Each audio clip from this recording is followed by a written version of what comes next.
Steve Siebold said, "The middle class broods and vows revenge when they feel cheated. The upper class attacks their abusers, intent on inflicting pain. The world class forgives their enemies and sends them love, because the emotional pro knows that the emotional amateur knows not."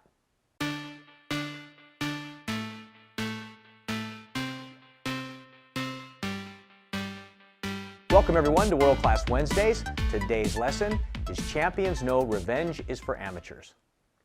Depending upon whether they're operating primarily from spirit or ego, amateurs tend to be interested in the idea of revenge. Many amateurs believe their lack of success and fulfillment is someone else's fault, which leads to thoughts of getting even. Killed just about everything that walks or crawled at one time or another. And I'm here to kill you, little Bill. For what you did to Ned. Now, revenge as a strategy isn't limited to the middle class. Many very successful upper class performers still believe in striking back at their competitors. Now what does an oil baron do? The answer? Crush your enemies! Grind their bones into dirt! Make them regret they were ever born! The upper class often owes their tremendous financial success to the drive that is stimulated by their large egos. Unfortunately, this ego-driven consciousness is often also responsible for their lack of personal fulfillment.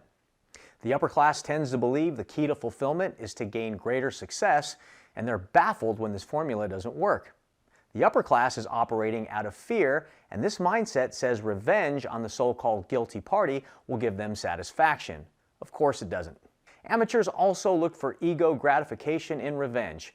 Their ego has been hurt, and they believe hitting back will repair the damage and allow them to save face. The cycle keeps repeating itself and delivers nothing but misery. The world class, operating out of love and abundance, dismisses revenge as a strategy for people operating at a lower level awareness.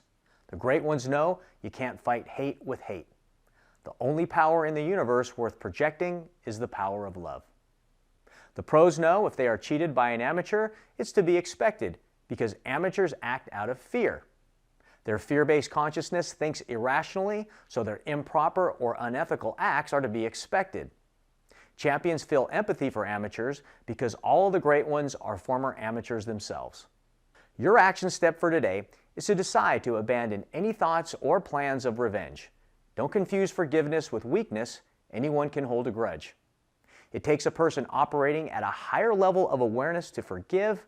Be reminded that 95% of the population is operating out of a consciousness of fear and scarcity, which is probably the reason this individual cheated you.